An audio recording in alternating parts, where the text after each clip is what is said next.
पर्यायानं असं म्हटलं जातं शिवसेना युपीटी या संदर्भातलं हे एक प्रकरण आहे, ज्यात तुम्ही असं म्हणता आहात की सचिन वाझे पुन्हा नोकरीत आला नसता तर महाराष्ट्राच्या राजकारणातले अनेक कटू प्रसंग टाळता आले असते. वाझेसाठी एक वेगळी स्वतंत्र यंत्रणा रस घेत होती. वाझेला नोकरीत घेण्याबाबतीत अनिल देशमुख यांचा संबंध नव्हता. काय समजायचं? काल नरकातला स्वर्ग या पुस्तकाचं प्रकाशन जोरदार पद्धतीने झालं. भारतीय जनता पक्षाच्या लोकांनी त्या पुस्तकाचं स्वागत करायला पाहिजे. जे त्या काळामध्ये भारतीय जनता पक्षात नव्हते तेच या पुस्तकासंदर्भात मला जास्त बोलताना दिसत आहे. त्यांना कोणतेही संदर्भ माहीत नाही. 20 वर्षापूर्वी 25 वर्षापूर्वी काय घडलं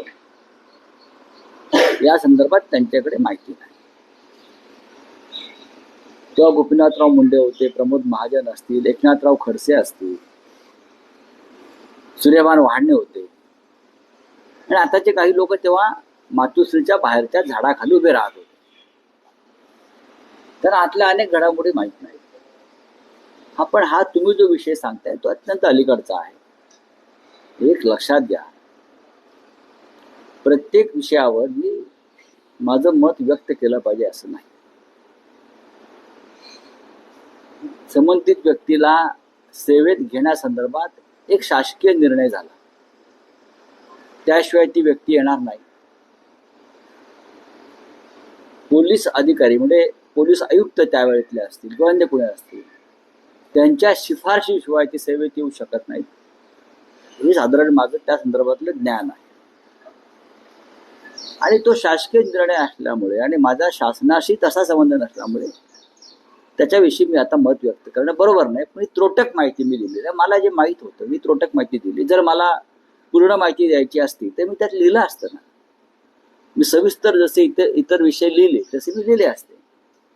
पण सचिन वाझे सेवेत येऊ नये पुन्हा, सचिन वाझेंना मी चांगल्या प्रकारे ओळखत होतो. ते नोकरीत येऊ नयेत किंवा त्यांना घेतलं जाऊ नये यासाठी मी स्वतः शरद पवारांना भेटलो होतो. तेव्हा तिथे अबू आदमी होते साक्षीला. अगदी म्हणाल आता ते परत विचारतील काही लोक. मी स्वतः माननीय पवार साहेबांना तेव्हा सांगितलं की साहेब हे थोडंसं गडबडीचं होऊ शकतं. पण मला वाटतं तोपर्यंत निर्णय झाले होते, बरेचसे निर्णय झाले होते. ठीक आहे, जाऊ द्या आता काय.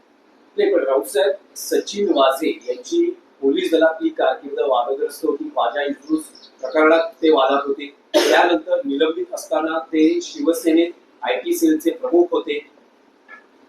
फडणवीस शिवसेना भाजप सरकार जे 2014 ते 2019 होतं, ज्यात फडणवीस गृहमंत्री मुख्यमंत्री अशा दोन्ही जबाबदाऱ्या होत्या. उद्धव ठाकरे हे त्यांना फोर्समध्ये घेण्यासाठी आग्रही होते असं मला माहिती म्हटलं. नाही. फडणवीसांनी त्यांना नकार दिला. मला या आपत्कालीन परिस्थितीत 2019 नंतर कोविडच्या परिस्थितीत त्यांना घेतलं गेलं. तुम्ही जे म्हणता आहात की समजा सचिन वाझेंना नोकरीत नसतं घेतलं किंवा त्यांना नाही घेण्यात आलं असतं तर काही महाराष्ट्रातले कटू प्रसंग टाळता आले असते. पोलीस आयुक्तांच्या शिफारशीशिवाय एक PSI नोकरीत येऊ शकत नाही, एवढंच मला माहिती. त्याची कोणीतरी पोलीस खात्यातून शिफारस केलेली आहे आणि त्यानंतर ते आलेले आहे. सरकारने ते रोखायला पाहिजे, तेवढंच मी म्हणतो. सरकारनं ती फाईल थांबवायला पाहिजे. आणि मी गृहमंत्री नव्हतो किंवा मी मुख्यमंत्री नव्हतो, त्याच्यामुळे मी त्याच्याविषयी आता बोलणार नाही. राऊतसाहेब, आणखी काही विषय आहेत देश आणि महाराष्ट्राच्या संदर्भात, विशेषतः ऑपरेशन सिंदूर संदर्भातले, की ऑपरेशन सिंदूरची माहिती देण्यासाठी भारतीय खासदारांचं, सर्वपक्षीय खासदारांचं शिष्टमंडळ हे परदेशात विविध देशांमध्ये UN ला वगैरे जाणार आहे आणि तिथे ती भूमिका मांडणार आहे. त्यात काँग्रेसचे शशी थरूर यांची नियुक्ती वादात सापडलेली आहे. काँग्रेस नेत्यांनी शशी थरूर यांचं जे नाव सरकारने त्यात टाकलेलं आहे त्यावर आक्षेप घेतलेला. मुळात या संपूर्ण शिष्टमंडळामध्ये सगळ्यात नंबर 1 ची व्यक्ती कोण असेल तर ती शशी थरूरच आहे. शशी थरूर यांनी युनायटेड नेशनमध्ये असिस्टंट सेक्रेटरी जनरल म्हणून काम केलं. उत्तम काम केलं. पण आता हा विषय भारतीय जनता पक्षाने राजकीय केला. हा विषय त्यांनी राजकीय केला. आणि भारतीय जनता पक्षाला प्रत्येक विषयाचं राजकारण करण्याची खाज आहे. आता तुमच्या महाराष्ट्रातले उपमुख्यमंत्री म्हणजे चिरंजीव आहेत ना, एका शिष्टमंडळाचे प्रमुख आहे. आता हे महाशय परदेशात जाऊन देशाची काय राजकीय केला. हा विषय त्यांनी राजकीय केला.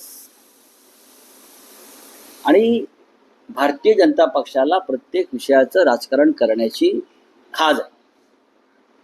आता तुमच्या महाराष्ट्रातले उपमुख्यमंत्री म्हणजे चिरंजीव आहेत ना, एका शिष्टमंडळाचे प्रमुख आहे. आता हे महाशय परदेशात जाऊन देशाची काय बाजू मांडणार, काय मांडणार? दहशतवादासंदर्भात मुळात इतक्या घाईघाईनं हे डेलिगेशन पाठवायची गरज नव्हती. हे माझं मत मी तुम्हाला सांगतो. विरोधी पक्षानं 2 प्रमुख मागण्या केलेल्या आहेत. पहिली मागणी आहे ती म्हणजे विशेष अधिवेशन घ्यावं. काश्मीर प्रश्न आणि ऑपरेशन सिंदूर संदर्भात एक विशेष अधिवेशन घ्यावं, ही प्रमुख मागणी विरोधी पक्षाची आहे. तुम्ही त्याच्यावरती कोणत्याही प्रकारे चर्चा करायला किंवा चर्चा घडवायला तयार नाही. आणि दुसरी जी मागणी आहे की प्रेसिडेंट ट्रम्प आणि भारतामध्ये असं काय डील झालं या सगळ्या प्रकारे त्याची आम्हाला माहिती मिळावी, ती तुम्ही द्यायला तयार नाही. आणि तुम्ही अचानक एक डेलिगेशनची घोषणा सरकार करतं. हे सदस्य ठरवले कोणी तर किरण रिजिजूंनी. किरण रिजिजू कोण? संसदीय कार्यमंत्र्यांनी त्यांच्या गोतावळ्यातली नावं काढलेली दिसत आहेत. आम्हाला विचारलं का शिवसेनेचा पाठवताना? यात तृणमूल काँग्रेस दिसते का तुम्हाला? या समाजवादी पार्टीत दिसते का तुम्हाला? यात RJD दिसते काय तुम्हाला? मग सर्व पक्षीय शिष्टमंडळ जातंय हे तुम्ही कोणत्या आधारावर सांगता? शिवसेनेचे लोकसभेत 9 सदस्य आहेत. म्हणजे एकनाथ शिंदेच्या गटापेक्षा आणि शरद पवारांच्या गटापेक्षा आमचा 1 सदस्य तरी जास्त आहे ना. मग लोकसभेतल्या आमच्या सदस्याला पाठवण्यासंदर्भात आम्हाला विचारणा केली का? खरं म्हणजे शिष्टमंडळाचं एका शिष्टमंडळाचं नेतृत्व करायची संधी आम्हाला मिळायला पाहिजे. आमचे सदस्य जास्त आहेत. याचा अर्थ तुम्ही इथे सुद्धा राजकारण करताय. याची हे वराड पाठवायची सरकारी खर्चाने तशी गरज नव्हती. हे वराड निघालेलं आहे कुठे युरोपला, कुठे आफ्रिकेला. काय करणार जाऊन?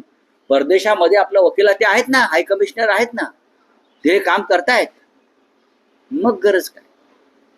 उगाच आपलं याचा तुम्हाला कळत नाही. तुम्ही काश्मीर प्रश्नाचं आंतरराष्ट्रीयकरण करताय.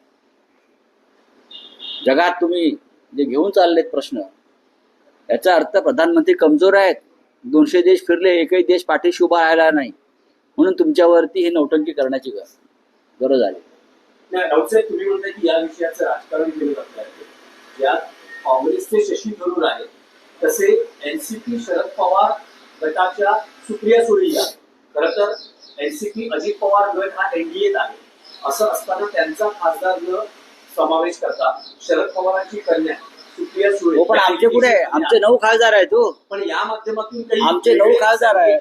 संकेत तुम्हाला दिसत का? कारण अलीकडच्या काळात BJP आणि NCP शरद पवार गट हे एकत्र येणार, पवार किंवा सुप्रिया सुळे भाजप बरोबर जाणार, अशा अनेक चर्चा. खरं म्हणजे जे बळ मिळतं आहे का की सुप्रिया सुळे इंडिया ब्लॉकचे जे सदस्य झाले आहेत त्यांनी या वराडावर बहिष्कार टाकला पाहिजे.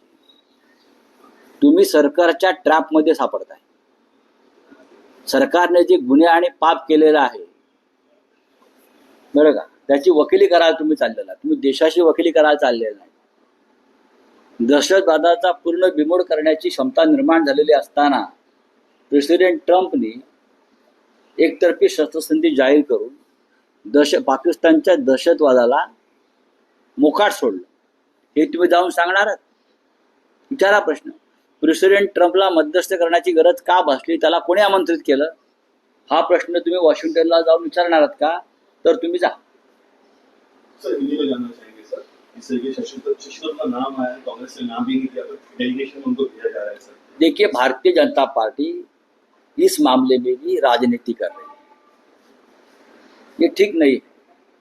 आपको अपोजिशन का समर्थन भी चाहिए और आप अपोजिशन में स्प्लिट भी करना चाहते हैं इस मामले में. ये बहुत ही गलत बात है. सबसे पहले सरकार का डेलीगेशन भेजने की जरूरत नहीं थी. क्या जरूरत थी? अपोजिशन ने एक मांग की थी, स्पेशल सेशन कश्मीर और ऑपरेशन सिंदूर पर, वो आप नहीं करने जा रहे. वो सेशन होने के बाद आपको भेजना चाहिए था, लेकिन आप अपने मर्जी के जो एमपी है उसका एक डेलीगेशन बनाकर भेज रहे. शिवसेना के 9 मेंबर है लोकसभा में. हमको किसी ने पूछा नहीं कि लोकसभा में से किसी को आप भेजना चाहते हैं क्या. तृणमूल कांग्रेस के लगभग 35 मेंबर्स हैं, समाजवादी पार्टी के 40 मेंबर हैं, लालू प्रसाद जी के भी 4 या 5 मेंबर्स हैं. आप ऑल पार्टी डेलीगेशन की बात करते हो, तो आप सबको लेना चाहिए. हमारी दूसरी मांग ये थी कि ऑल पार्टी डेलीगेशन कश्मीर में लेके जाइए. समाजवादी पार्टी के 40 मेंबर हैं, लालू प्रसाद जी के भी 4 या 5 मेंबर्स हैं. आप ऑल पार्टी डेलीगेशन की बात करते हो, तो आप सबको लेना चाहिए. हमारी दूसरी मांग ये थी कि ऑल पार्टी डेलीगेशन कश्मीर में लेके जाइए. ऑल पार्टी डेलीगेशन, आप ना सेशन ले रहे हो स्पेशल, ना ऑल पार्टी डेलीगेशन को हमको कश्मीर में लेके जा रहे हो, लेकिन विदेश घुमा रहे हो एमपीज को. क्या करेंगे जाकर? इस इशू का आप अंतर्राष्ट्रीयकरण करना चाहते हो. इजराइल और गाजा का युद्ध चल रहा है. प्राइम मिनिस्टर नेतन्याहू ने हमारे यहाँ डेलीगेशन नहीं भेजा, या अमेरिका में या विश्व में डेलीगेशन नहीं भेजा है. जेलेंस्की ने डेलीगेशन नहीं भेजा है ऑल पार्टी, या पुतिन ने. ये क्या कर रहे हैं लोग? हाँ, ये क्या नौटंकी चल रही है? लेकिन शरद पवार गुट की नेता सुप्रिया सुले ये भी इस डेलीगेशन में शामिल है. आपको क्या लगता है हाल ही में जो राजनीति हो रही है? सर इसी सवाल को लेकर सर, डीएमके है जिनका एक है, एकनाथ शिंदे का जो नाराजगी चाल रहा है, शिकायत शुरू हो रखा है, कहीं ना कहीं छोटे नंबर्स है, उसको ज्वाइन करने की कोशिश. देखिए, ये एक टूरिज्म प्रोग्राम चल रहा है ऑपरेशन सिंदूर के नाम पर, टेररिज्म के नाम पर. हाँ, ये टूर एंड ट्रैवल कंपनी खोल दी है. अभी जरूरत नहीं है. 2 मांगे हैं ना हमारी, स्पेशल सेशन और all party delegation to Kashmir under leadership of government. ये आप पूरा नहीं कर रहे हो, और अचानक से ये उसको दो, उसके दो, उसको एक पकड़ कर आप विदेश यात्रा कर रहे हो. मोदी ने अब तक इतनी विदेश यात्रा की, वो फेल हो गए. उसका मतलब मोदी जी की विदेश यात्रा करोड़ों रुपए खर्चा हो गए, वो फेल हो गई. या बताइए ना, आपने क्या किया?